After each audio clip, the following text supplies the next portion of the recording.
Olá, sexto ano, aqui é a professora Tayana. Hoje nós vamos iniciar o estudo sobre o capítulo 12.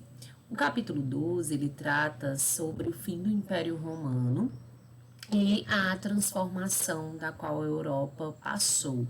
A gente vai estar analisando esse momento de transição da Idade Antiga para a chamada Idade Média. Então, o capítulo 12 é a Europa e a formação do feudalismo. Então, hoje nós vamos analisar um pouco sobre os povos germânicos, esses povos que invadiram o Império Romano, que contribuíram para o fim do Império Romano. No nosso próximo encontro, eu vou estar colocando um vídeo com a explicação sobre o que estava acontecendo nesse período, né, de transição da Idade Média para a Idade Antiga na Península Arábica, com o surgimento aí dos povos árabes, o surgimento de uma nova religião, o islamismo e a chamada expansão islâmica. Então, vou estar colocando depois, no nosso próximo encontro, um vídeo explicando um pouco sobre os árabes. No nosso terceiro encontro sobre o capítulo 12, nós iremos analisar o chamado Império Carolíngio, um dos primeiros reinos formados após a chegada dos germânicos ali na antiga região dominada pelos romanos. Então, o Império Carolíngio, que vai ser formado a partir do estabelecimento dos chamados povos francos, um dos povos germânicos que passaram a ocupar o território que antes pertencia aos romanos, tá? Então, esses são os assuntos, os apontamentos que iremos explorar ao longo aí do capítulo 12. Então, hoje vamos iniciar falando um pouco sobre a formação dessa Europa feudal, dessa Europa medieval. Eu vou estar utilizando aqui o meu livro digital e vocês podem acompanhar página aí 198. Deixa eu selecionar aqui o marcador do texto. E aí vocês vão poder estar acompanhando no livro de vocês. E também fazendo as marcações para auxiliar na hora que vocês forem estudar. Então, já aqui na página 198, eu queria chamar a atenção de vocês no nosso livro. Ele vai fazer essa pequena introdução sobre esse contexto histórico, né, a chamada Idade Média. Por que esse período recebe esse nome de média, né? Porque os historiadores, então, quando eles organizaram os períodos da história, colocaram que a Idade Média seria ali a passagem, a transição da Idade Antiga para a Idade Moderna, tá? Seria ali algo no meio entre esses dois períodos, então por isso o nome Idade Média ou tempos médios. Esse período corresponde aí desde o fim do Império Romano, em 476, até em meados do século XV. Alguns historiadores discordam aí sobre esses marcos de divisão, tá?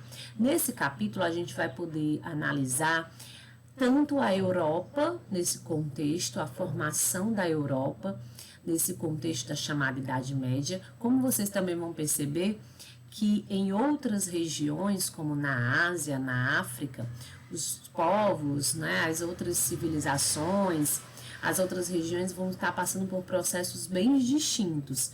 Então, geralmente, essa nomenclatura, Idade Antiga, Idade Média, Moderna, Contemporânea, ela é baseada muito na história da Europa, não leva muito em consideração os acontecimentos da América, os acontecimentos no continente africano ou mesmo asiáticos.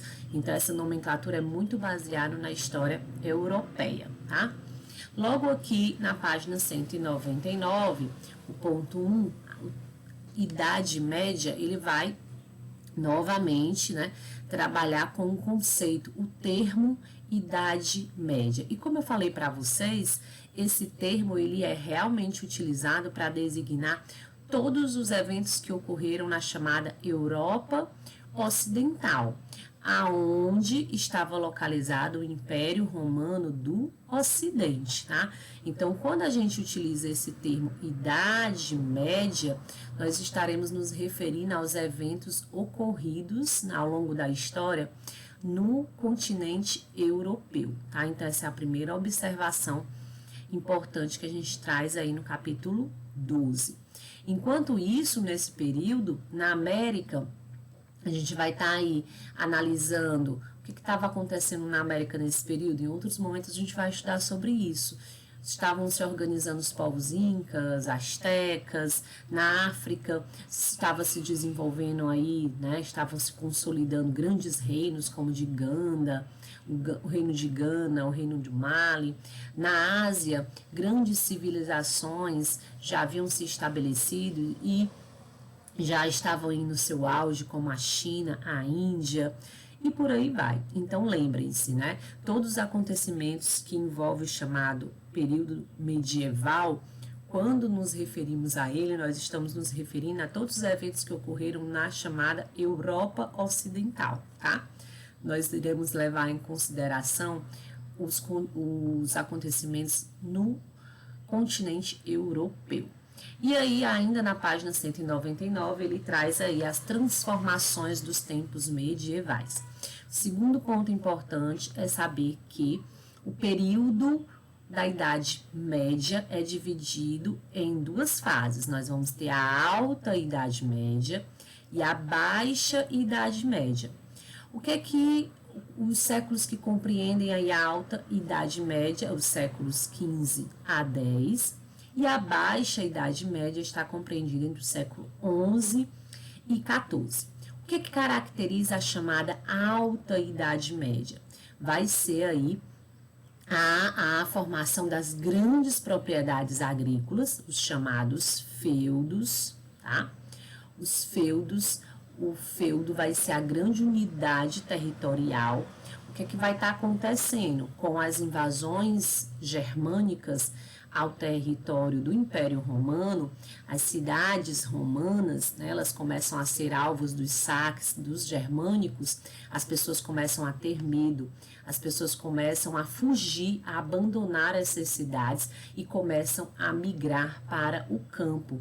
A Europa vai passar nesse período, com as invasões germânicas, um processo de ruralização. As pessoas vão começar a abandonar as cidades e se abrigar, se proteger no campo.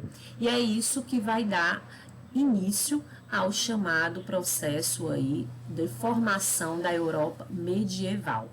E para onde as pessoas iam? Para as grandes propriedades agrícolas, né? Essas grandes propriedades agrícolas passaram a ser denominadas de feudo.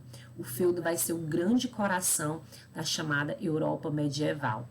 Então, durante ali o período da Idade Antiga, a vida se dava mesmo nas grandes cidades, nas cidades que faziam parte do Império Romano. Com as invasões germânicas, as pessoas começam a abandonar essas cidades, começam a migrar, a fugir para o campo. E aí, como eu disse já para vocês, inicia-se um processo de ruralização. Tá? Então, essas pessoas começam a fugir para o meio rural, começam a buscar abrigo, proteção nesses chamados feudos, que eram essas grandes propriedades agrícolas, ok? Então, vocês podem ir acompanhando aí na página 199. Então, olha, não havia, durante esse período, um poder central, ou seja, não havia um rei, não havia um imperador que comandasse todos esses feudos. Não, cada feudo se autogovernava, cada feudo tinha o seu senhor feudal. Não havia um forte poder central que as governassem e o comércio entre elas, entre os feudos, era quase inexistente. Exatamente. Gente, o feudo ele era autossuficiente. Tudo que era produzido no feudo era para o consumo dos próprios moradores do feudo. Por que praticamente o comércio deixou de existir? Porque as pessoas tinham receio de se deslocar de uma região para outra nesse período, com medo, com receio dos invasores, né? Dos povos germânicos que haviam invadido todo o território do Império Romano. Continuando aí na página 200, a mão de obra A mão de obra nesse período serão os chamados servos. Servos têm a ideia de servir. Então, essas pessoas que passaram a abandonar Roma, né, abandonar as cidades romanas e migrarem aí para esses feudos, elas vão fazer o quê? Elas vão oferecer o seu trabalho, a sua força de trabalho, em troca de abrigo e proteção. Elas irão servir a esses senhores feudais, a esses senhores donos das terras. Então, eles são chamados de servos. Os servos eram aqueles que viviam e que trabalhavam na propriedade desse senhor rural. Eles produziam tudo, desde vestimenta aos instrumentos de trabalho, e eles também eram responsáveis pelo plantio e pela colheita. E pagavam uma série de impostos a esse senhor feudal, além de trabalhar para ele, tá? E todos esses pontos formam o que a gente chama de sistema feudal. É isso que marca a chamada Idade Média na Europa. O que marca a Idade Média é o chamado feudalismo, o sistema feudal. Então, como eu falei para vocês, cada feudo era independente, cada feudo se autogovernava, cada feudo tinha a sua própria moeda, cada feudo tinha o seu próprio senhor feudal. Então, o feudo ele tinha autonomia, o feudo ele era autossuficiente. Então, era isso que caracteriza o chamado sistema feudal. Mais à frente, a gente vai nos aprofundar nas características desse sistema, as características do feudalismo. A página 200, ele vai falar um pouquinho sobre os chamados germânicos, tá? E algo que o nosso livro chama a atenção é com relação ao termo bárbaros. Gente, bárbaros era a maneira como os germanos se referiam a todos aqueles povos que não falavam, olha aí no livro de vocês, não falavam latim ou o grego, e aqueles que não se comportavam como os romanos, dentro e fora das fronteiras do Império. Então, todos aqueles povos que tinham uma cultura diferente da cultura romana, que não falavam latim, que não tinham leis escritas, que tinham uma cultura distinta, eles eram inferiorizados, menosprezados pelos romanos. Os romanos se consideravam superiores a esses povos, então eles chamavam esses povos de povos bárbaros, como se fossem povos rudes, incivilizados, inferiores, tá? Esses povos chamados de bárbaros, os germanos, né? Na verdade eles tinham uma nomenclatura, os germanos que vinham da região da Germânia. Hoje vocês conhecem o país como a Alemanha. Eles viviam basicamente, olha aí, da caça, viviam da pesca, da agricultura rudimentar, tá? E principalmente uma atividade que era bem popular entre eles, os saques de guerra, tá? Então, eles saqueavam propriedades, né? Roubavam rebanhos, tecidos, grãos e por aí vai. Então, os saques também era uma atividade corriqueira entre os germanos. Eles não habitavam grandes cidades, grandes aldeias, não. Fundavam os seus clãs ali em florestas, tá?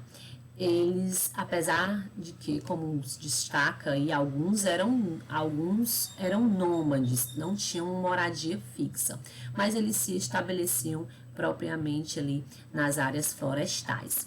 Eles eram politeístas, tá? Inicialmente ali, os germânicos eram politeístas. Eles acreditavam em vários deuses, tá? Cada um tinha aí seus deuses preferidos, né? Onde eles cultuavam. Cultuavam também os seus ancestrais, ou seja, os seus antepassados. E sempre relacionavam os seus deuses a forças da natureza. Como o trovão era o deus Thor, né? O Thor que vocês conhecem do filme Thor, Odin, são deuses da mitologia germânica. Eles se organizavam, né, em tribos, não tinham uma unidade política, ou seja, não tinha um rei, não tinha um imperador que governasse, que comandasse a todos. As suas leis, e isso é super importante, as leis germânicas não eram leis escritas, tá? Essas leis, elas eram baseadas nos seus costumes, por isso que nós falamos que o direito germânico era consuetudinário, ou seja, baseado nos seus costumes, nas suas tradições.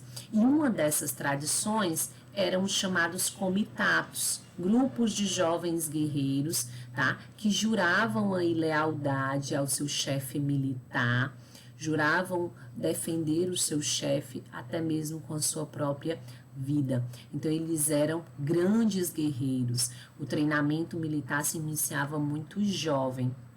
E eles tinham esses laços de lealdade para com o seu chefe militar, algo que vai estar muito presente na cultura da Europa medieval, entre os cavaleiros medievais e o rei.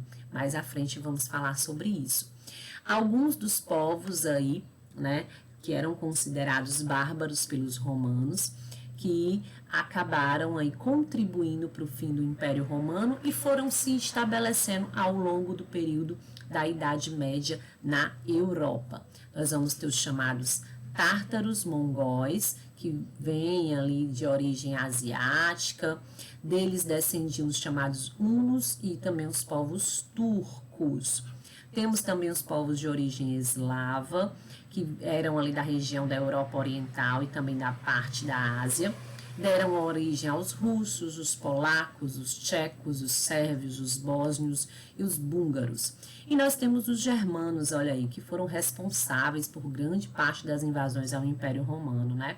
De origem indo-europeia, ocupavam a parte mais ocidental da Europa, na fronteira com o Império Romano. Deles são os descendentes os francos, os visigodos, os ostrogodos, os vândalos, os burgúndios, os ângulos, os saxões, entre outros. Inclusive esses povos que eram independentes, né, seguiam aí essa cultura, eles irão realmente formar a Europa e países que vocês conhecem hoje. Por exemplo, os francos, eles vão dar origem à França, né?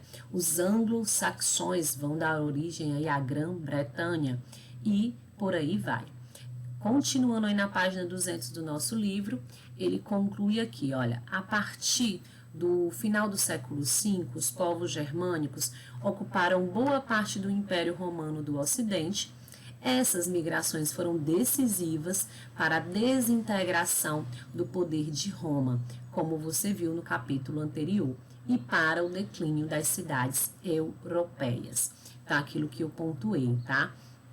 Com essas invasões, a gente vai ter o processo de ruralização da Europa e as cidades romanas vão começar a ser abandonadas, né? As pessoas com medo dos invasores, com medo aí dos povos germânicos.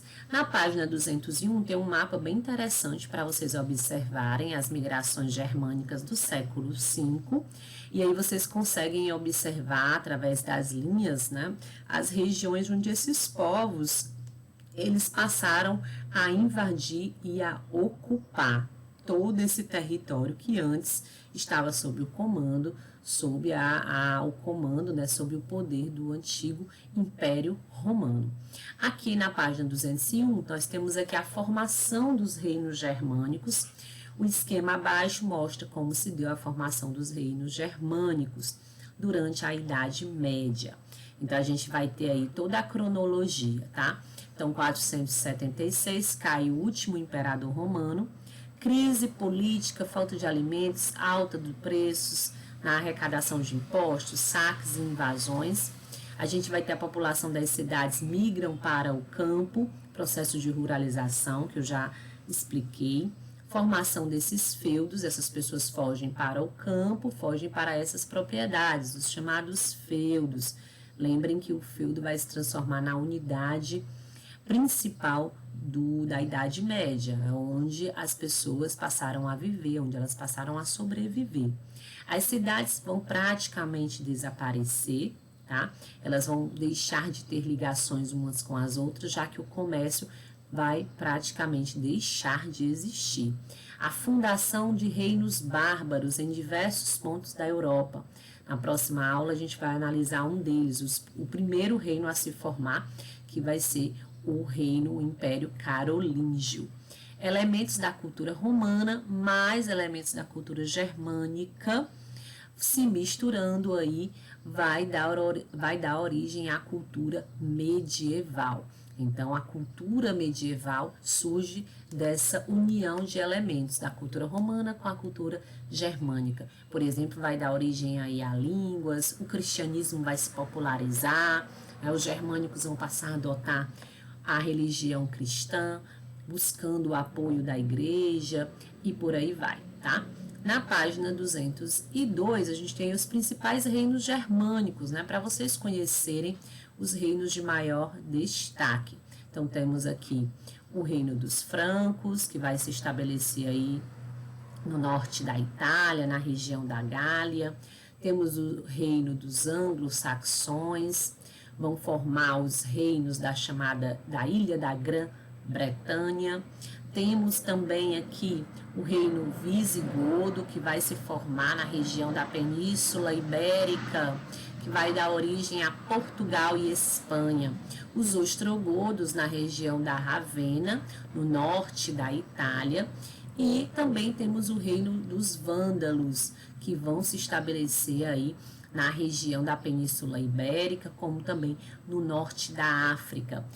Ocuparam ali regiões da ilha da Sicília, Sardenha, Córcega e por aí vai, tá? Ao longo aqui do capítulo, a gente vai ver também aí na página 203, no nosso próximo encontro, sobre a civilização árabe. Vou colocar um videozinho explicativo bem rápido aí sobre o surgimento dos povos árabes, como eles se organizavam, sobre o surgimento do islamismo e a expansão islâmica, tá? Vou colocar um vídeo extra no nosso próximo encontro sobre esse assunto. E depois a gente vai estar concluindo o capítulo 12, falando um pouco mais sobre as características do chamado feudalismo, esse sistema político e econômico que vai caracterizar a chamada Europa medieval. Então, vou encerrando aqui a nossa aula de hoje. Bons estudos para vocês e até aí o nosso próximo encontro.